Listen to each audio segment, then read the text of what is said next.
Assalamu alaikum warahmatullahi wabarakatuh. Ashama akkam jirtu hordoftoota tiyyaatiif baga nagaan gara tiyyaatiif dhuftan, warroonni haaraa taatan baga nagaan dhuftan, subscribe gochuudhaan gara maatii kiyya dabalamaa isiniin jedha.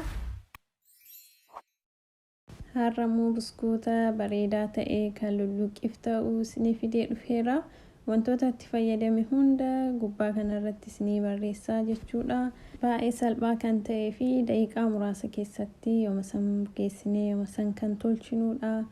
Akka jaallattan abdiin qaba. Viidiyoo kana yoo jaallattan like gochuun dagatina. Like gochuun keessan akka namoota biroof dhaqqabu waan taasisuuf like gochuu hin dagatina isiniin jedha. Amma hunda isaatu walitti naqee akkanatti wal keessa sirriitti waliin dhahaa jechuudha. Saniin booda daakuu keenyatti buufanna.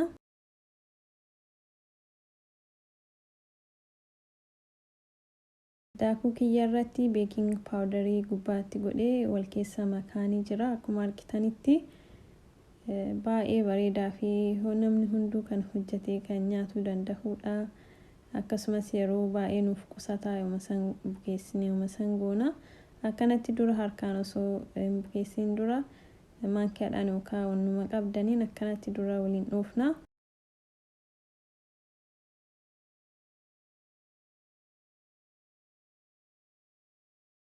Lixii kiyya bukeessee isinitti deebi'eera kana fakkaata. Laafaan godhee bukeessee baay'ee bareedaadha. Kana amma itti qadaadee daqiiqaa 10 xiqqoo kaa'eetiniin saniin booda kunoo akkanatti diriirfadha jechuudha. Kunoo lixii kiyya iddoo lamatti mureera. Kana harcee gubbaan itti godheetiniin akkanatti diriirfannaani.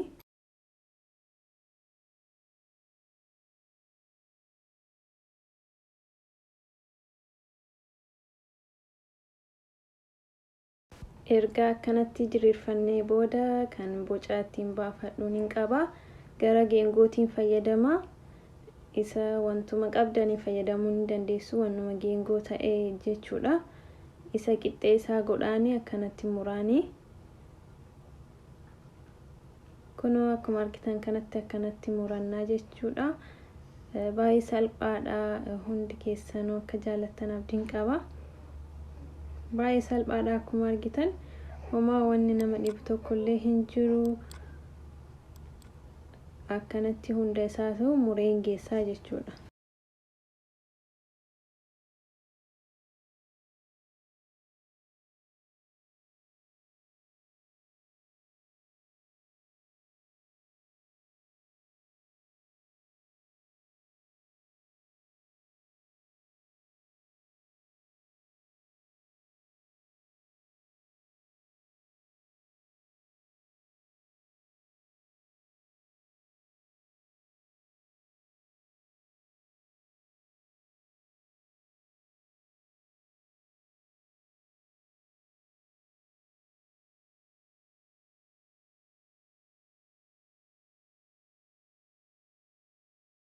Dasaa haala kanaan qopheesseera akkuma argitan kana.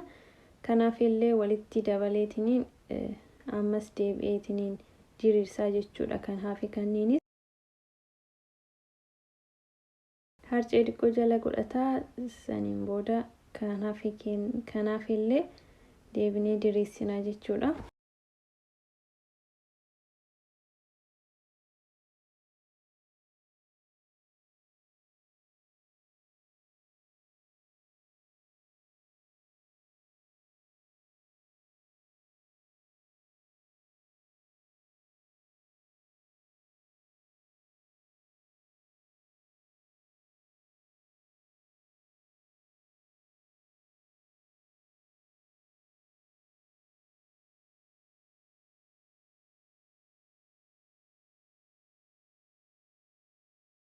Kanas haaluma saniin akkuma argitanitti mummuradha. Isin ka barbaaddaniin boca barbaaddaniin gochuu ni dandeessu. Ani immoo kanaan waan barbaadeef hadha kanaan godhe.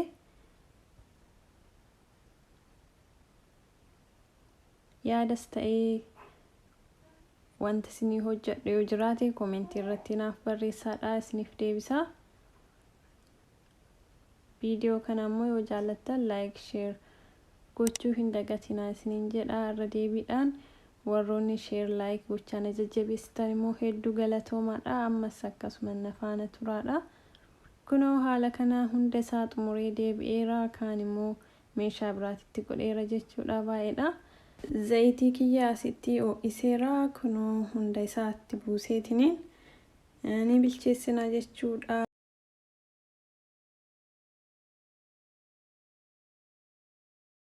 Isan jiddu galeessarra godhachuu qabdanii akka dafee isin jalaan gubannee fi kunoo haala bareedaa ta'een akkanatti garagalcheeni hanga diimatuttiin eegaan jechuudha.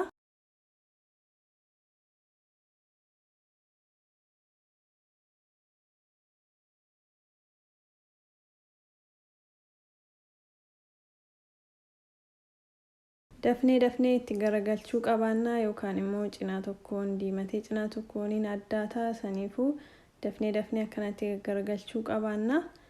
Kunoo kana fakkaataa akkuma argitan naa bilchaataa jira.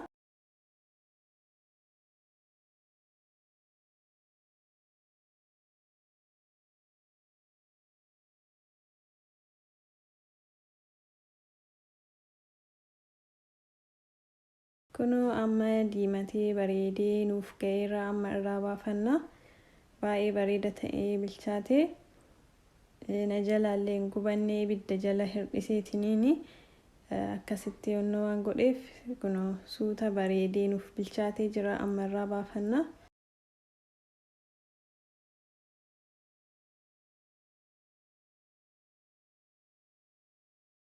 Kanaaf illee haaluma kanaan itti geessina.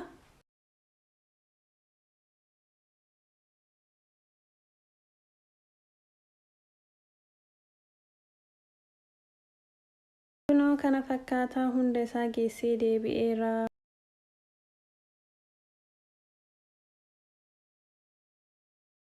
Baay'ee bareedaadha. Akkuma argitan hedduu tokko mi'aayaa tolchaatii yaalaa isiniin jedha.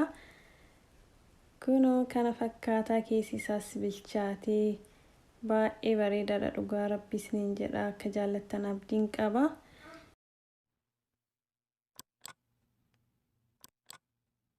Yoo kana yoo jaallattan like, share, subscribe gochuu hin dagatinaa. Yaadas ta'ee gaafii qabdan comment irratti naaf kaa'aa isiniin jedha. Hanga viidiyoo biraatii walitti deebinutti assalaamu alaykum warahmatullahi wabarakaatu.